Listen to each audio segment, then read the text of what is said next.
Go to chapter 2, verse 178. Right there, it was over, right? We can end the session, right? Exactly. This thing is over already. Watch here.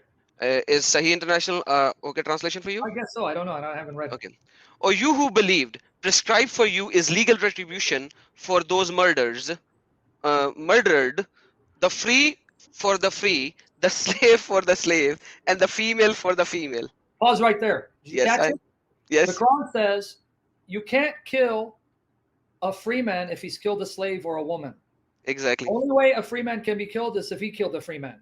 Only way a slave will be killed if he killed a slave. Only way a female will be killed if she killed a female. But if a slave kills a female, you can't kill the slave. If a female kills a slave, you can't kill the female.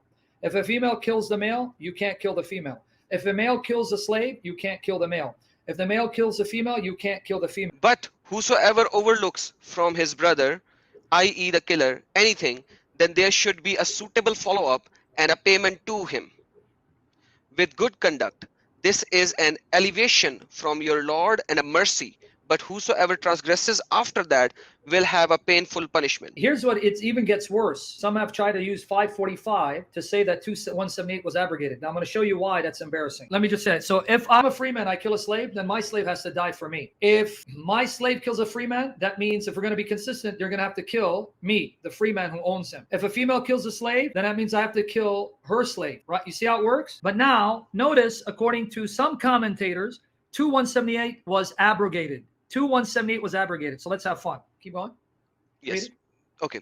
Or you who believe retaliation is prescribed for you in the matter of the murders ones, the freeman for freeman. A freeman who premeditatedly kills another freeman.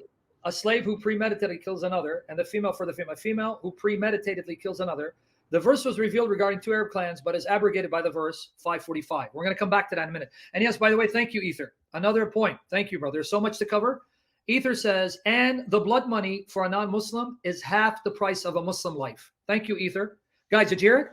So if a Muslim kills a Jew or Christian who's living under Islamic state, paying jizya, and has the right to exist, then not only does he pay blood money, but half the price, because the life of a Jew or Christian is half the value of a Muslim life, even that of a Muslim woman.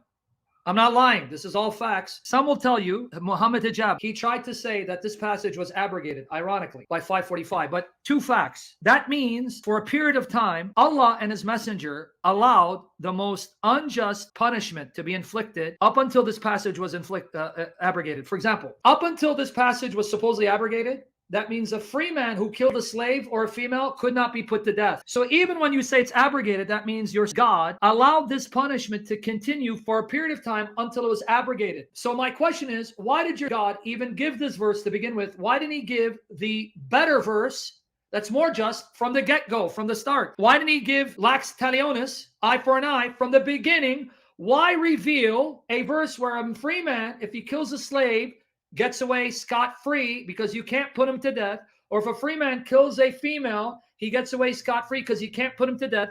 Why not give 545, which supposedly abrogated this verse from the beginning? But now it gets worse, because you know what verse abrogates it? Go to chapter 5, verse 45 to see. And we ordained for them therein a life for a life, an eye for an eye, a nose for a nose, an ear for an ear, a tooth for a tooth, and for wounds is legal retribution. Now, guess what this means, brother? Here, the Quran is quoting the lax talionis of the Torah. It's saying, we ordained in the Torah given to the Jews, eye for an eye, life for a life, eye for an eye, nose for a nose, tooth for a tooth.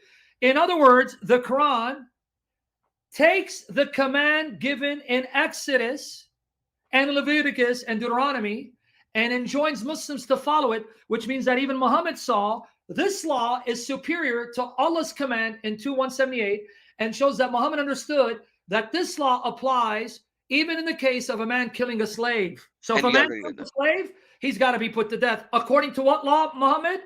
The law in the Torah. Or not the law you gave in 2178. No.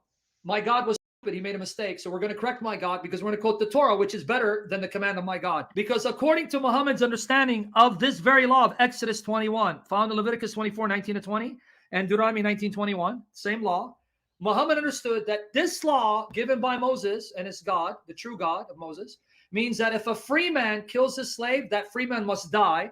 If he injures a slave, then he suffers the same injury that he inflicted on the slave and let the slave go. So that means even Muhammad understood how just and fair this law is. And it's applicable even to the master and the free man just as much as a slave. And he used that law to abrogate the law given to him by his God.